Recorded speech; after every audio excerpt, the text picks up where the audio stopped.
तो दोस्तों आपका स्वागत है हमारे YouTube channel A to Z learning classes के YouTube चैनल पे। और हमारा जो चल रहा था मुगल साम्राज्य, जिसके अंतर्गत हमने 3 बाबर, हुमायूं, अकबर के बारे में पढ़ लिया था। आज हम पढ़ेंगे चौथे जो मुगल साम्राज्य के शासक थे, जहांगीर के बारे में, जिनका शासनकाल 1605 ईस्वी से लेकर 1627 ईस्वी तक है। और इनका जो नाम था वो पूरा नाम नूरुद्दीन मोहम्मद जहांगीर था। क्या नाम था? नूरुद्दीन मोहम्मद जहांगीर। अब देख लेते हैं इनका जन्म कब हुआ था, इनके माता पिता के बारे में। तो इनका जन्म देख लेते हैं। जन्म इनका 30 अगस्त 1569 ईस्वी को हुआ था और वो फतेहपुर सीकरी में इनका जन्म हुआ था। और इनके पिता का नाम था अकबर, जलालुद्दीन मोहम्मद अकबर। माता का नाम था इनका हरकाबाई, या जिन्हें हम जोधाबाई के नाम से जानते हैं, जोधाबाई, जो आमेर के राजा बहारमल की पुत्री थी। अब देख लेते हैं इनका जन्म। और इनका जो बचपन का नाम था वो था सलीम। अब सलीम क्यों था? कि इनका जन्म जो अकबर था, उनके जो पुत्र पहले हुए थे वो मर गए थे, और इसलिए उन्होंने सलीम चिश्ती की दरगाह में अकबर ने मन्नत मांगी थी, और वहाँ पे उनको एक पुत्र प्राप्ति होती है। तो इसलिए अकबर ने अपने पुत्र का नाम क्या रखा? सलीम रखा। तो बचपन का नाम सलीम।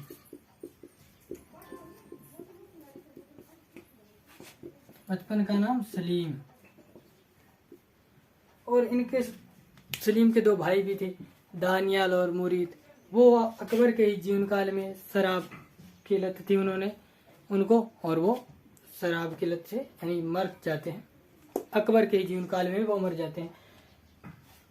अब देखिए अकबर जो जहांगीर है, सलीम, बचपन का नाम जहांगीर का सलीम। तो इनका जो राज्याभिषेक कब हुआ था?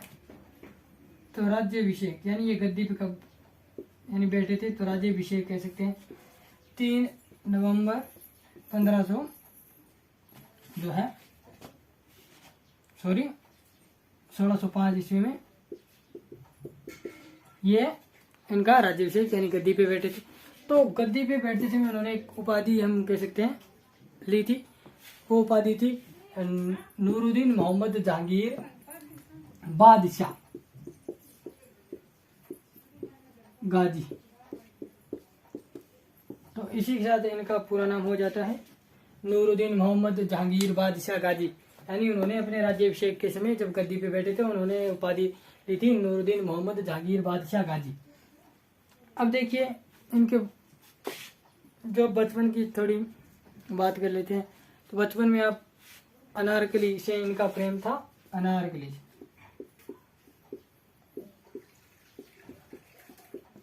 यानी जब ये अनारकली कौन थी? अकबर का दरबार में एक ये नर्तंगना थी, और सलीम जो है इन अधिकांश समय इनके साथ बिताते थे। इससे अकबर को चिढ़ थी, क्योंकि वो अपने पुत्र से प्रेम करते थे, और वो क्या चाहते थे कि वो ये सैन्य से संबंधित साहित्य और अच्छे से ये शिक्षा ग्रहण करें, न कि।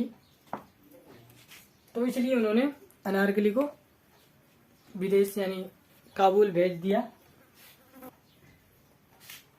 और देखिए, और बाद में सलीम जो जहांगीर है वो इनकी याद में 1615 ईस्वी में अनारकली का मकबरा भी बनवाता है। कौन बनवाता है? ये जहांगीर। कौन बनवाता है? जहांगीर। अनारकली का मकबरा कब बनवाता है? 1615 ईस्वी में।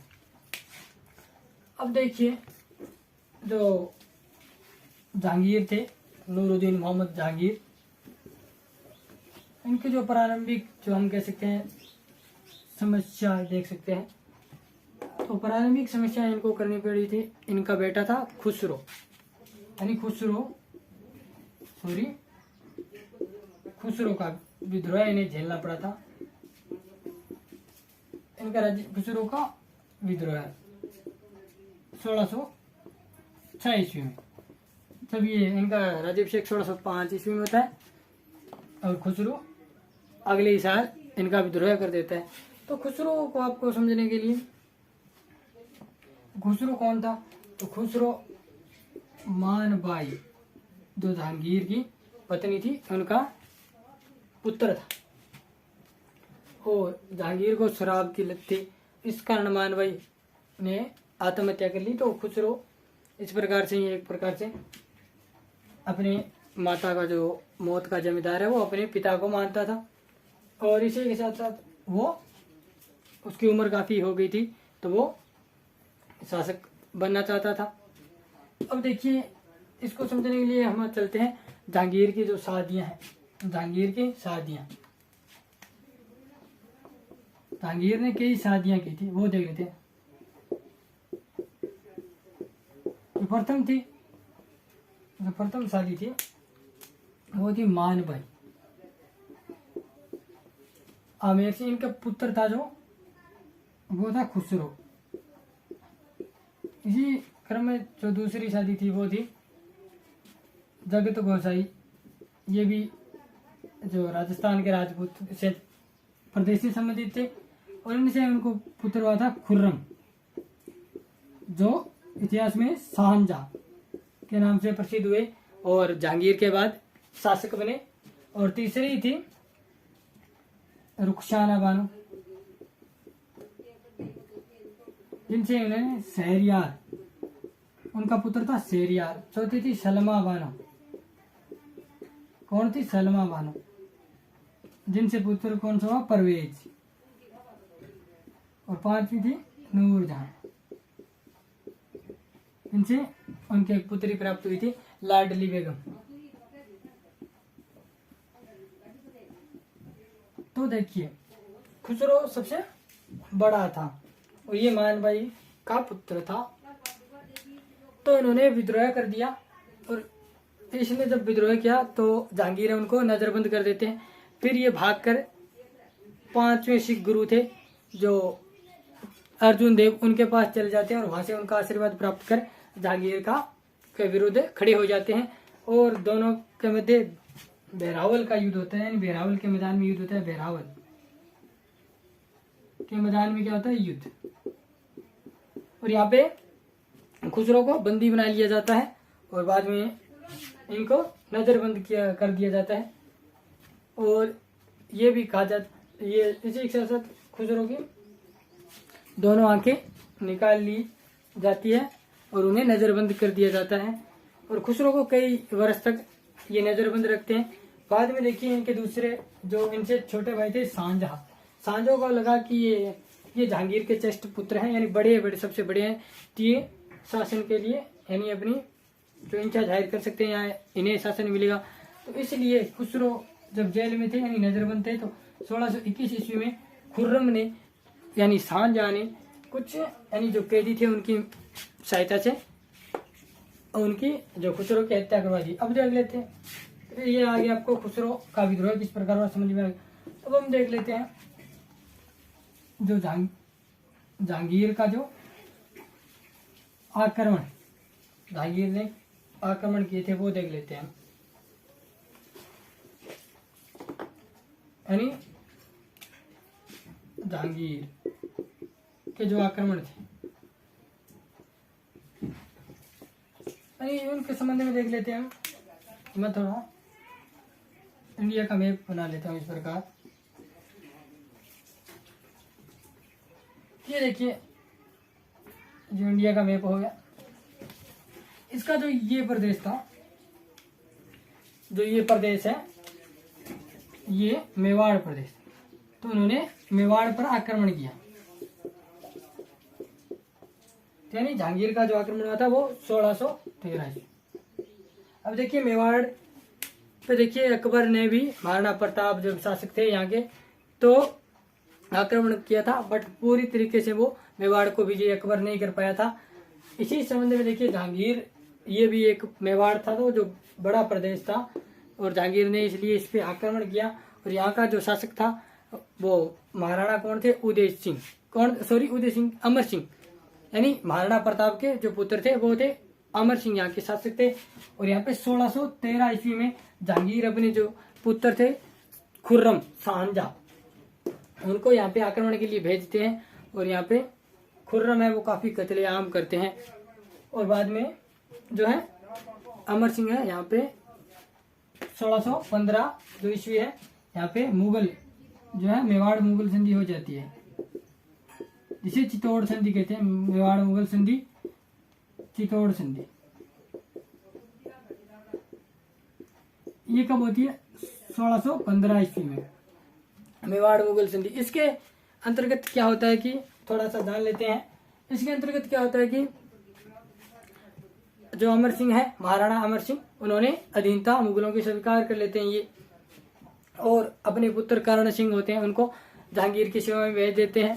और इसी संबंध में जो है ना, अमर सिंह को जो चित्तौड़ का किला है वो मिल जाता है इसी शर्त के अंतर्गत, यानी वापस मिल जाता है। बट उनको किलाबंदी या उनकी जो मरम्मत, यानी उस किले को वो सुदृढ़ नहीं कर सकते, इस आधार पर उन्हें किला लौटा दिया जाता है। अब देखिए इधर एक दक्षिण जहांगीर ने बाद में जो दक्षिण भारत में पर भी आक्रमण किया था। यहाँ का क्षेत्र था अहमदनगर, अहमदनगर का क्षेत्र था, वहां पे आक्रमण किया। वहां का जो वजीर था वो था मलिक अंबर, यानी यहाँ का वजीर कौन था? मलिक अंबर। और यहाँ पे दक्षिण भारत पे जो जहांगीर ने आक्रमण किया था तो अहमदनगर पे आक्रमण किया था, और वहां का जो वजीर था वो था मलिक अंबर। कौन था? मलिक अंबर। और अब देखिए यहाँ पे क्या होता है कि यहाँ पे जो है जहांगीर अपने पुत्र खुर्रम को यहाँ पे भेजते हैं, और यहाँ पे जो है वजीर मलिक अंबर को खुर्रम है वो पराजित कर देता है। और इसी जो विजय के बाद, यानी अहमदनगर विजय कह सकते हैं हम, इसी युद्ध में जब खुर्रम जीत यानी मलिक अंबर को हरा देते हैं, तब जहांगीर है खुर्रम थे उन्हें शाहजहां की उपाधि देते हैं, शाहजहां की उपाधि प्रदान करते हैं। यानी दक्षिण जो भारत की विजय के उपलक्ष्य में कह सकते हैं उन्हें खुर्रम को, जो जगत गोसाई उनकी माता खुर्रम की थी, तो शाहजहां की उपाधि देते हैं। अब हम देख लेते हैं जो नूरजहां, यानी जो नूरजहां देख लेते हैं, क्योंकि उनके साथ विवाह होता है और एक प्रकार से जहांगीर के प्रशासन में भी नूरजहां का काफी हाथ होता है। तो देख लेते हैं नूरजहां का विवाह। नूरजहां से विवाह कब होता है?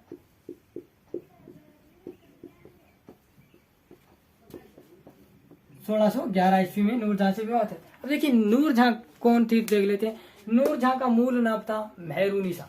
कौन था? क्या नाम था? मेहरुनिसा। मेहरुनिसा ये एक विधवा स्त्री थी। इनके जो पहले वाले पति थे उनका नाम था अली कुली बेग थे, अली कुली बेग थे। और देखिए अली कुली बेग, अब यहाँ पे क्वेश्चन आता है, जो अली कुली बेग थे उन्होंने एक शेर की हत्या कर दी थी, इसलिए जहांगीर ने उन्हें एक उपाधि प्रदान की थी। वो उपाधि कौन सी थी? शेर अफगान, इसे प्रदान की थी जहांगीर ने शेर जो अफगान की उपाधि उन्हें दी थी। और अब देखते हैं हम अली कुली बेग उपाधि शेर अफगान को दी थी। देखिए मेहरुनिसा, नूरजहां का मूल नाम था मेहरुनिसा। इनके पिता का नाम था गियास बेग। क्या नाम था? गियास बेग। और इनकी माता थी असमत बेगम। और असमत बेगम के बारे में याद रखना, इन्होंने ही वैज्ञानिक ढंग से जो गुलाब से इत्र बनाने की पद्धति थी वो इन्हें नहीं कह सकते हैं, ये जनक इन्हें माना जा सकता है।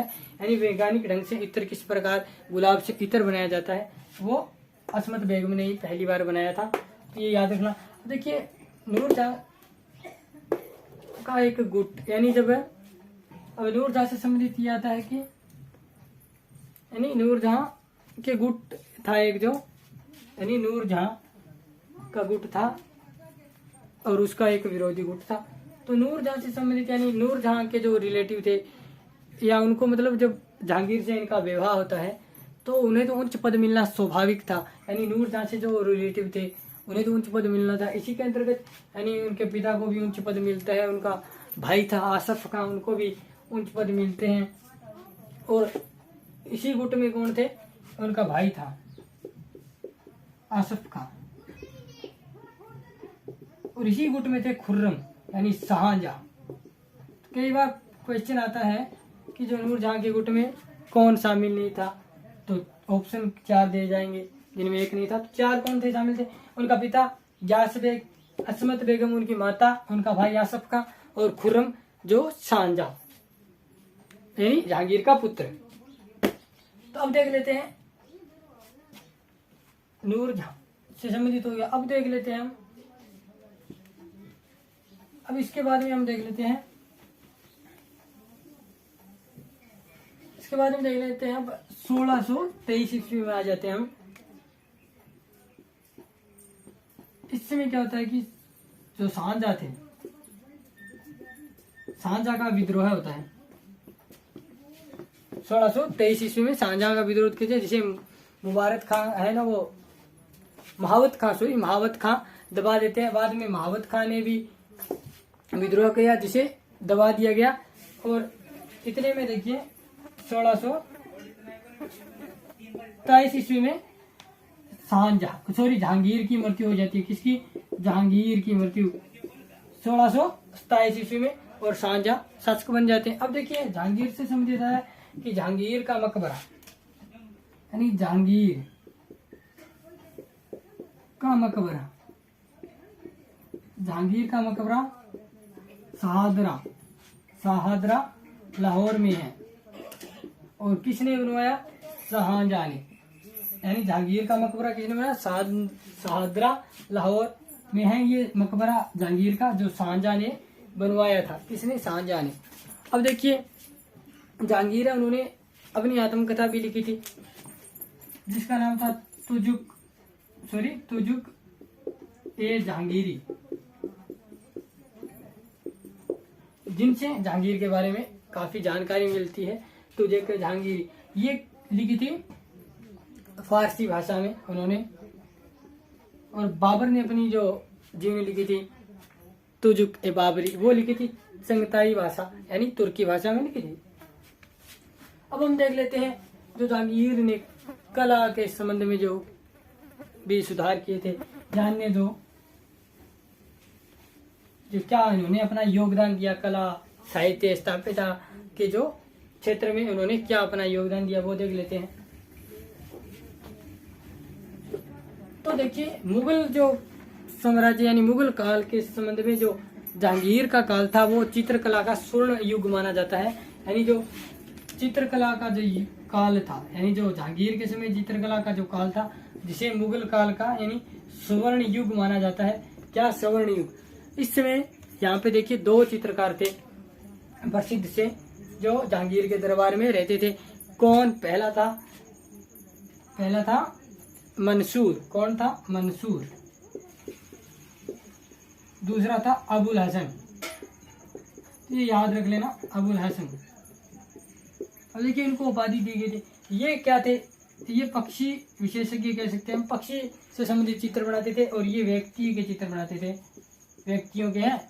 और इनकी जो उपाधि दी थी जहांगीर ने, इन्हें उपाधि थी, क्या उपाधि दी थी, इन्हें दी थी नादिर उल, इन्हें भी नादिर उल। अब इनको क्या दी थी, नादिर उल अस्त्र, ये नादिर उल जमा, नादिर उल जमा और नादिर उल अस्त्र की उपाधि उन्हें दी थी। मंसूर को नादिर उल अस्त्र की और अबुल हसन जो व्यक्तियों के चित्र बनाते थे उन्हें नादिर उल जमा की उपाधि उन्होंने दी थी। किसने, जहांगीर ने। किसने, इन्होंने दी थी, जहांगीर ने उपाधि दी थी। अब देख लेते हैं इसी काल में देखिए जहांगीर ने एक सोने की जंजीर भी बनवाई थी, जिन्हें देख लेते हैं। यहाँ पे मैं लिख देता हूँ, क्या? सोने की जंजीर, सोने की जंजीर, सोने की जंजीर, जिसे हम न्याय की जंजीर भी कहा जाता है, वो उन्होंने 60 घंटियों वाली ये सोने की जंजीर, जिसे न्याय की जंजीर भी कहा जाता है, ये उन्होंने आगरा के किले के सामने लगवाई थी। और जिसे भी कोई भी जनता यानी थी, अगर उनके साथ न्याय नहीं होता है तो वो यहाँ पे उस घंटी को बजाता, और राजा उस घंटी जो राजा को सुनाई देती तो वो राजा उस जो भी कोई भी लोग आया यानी जो जनता कोई भी व्यक्ति आया था उससे मुलाकात करता और उसकी फरियाद सुनता। तो इसी संबंध में देखिए स्थापत्य कला में भी कुछ उन्होंने किया था, जिसके अंतर्गत आते हैं नूरजहां द्वारा निर्मित, यानी नूरजहां ने निर्माण करवाया था इत्माद उद्दौला, इत्माद उद्दौला का मकबरा।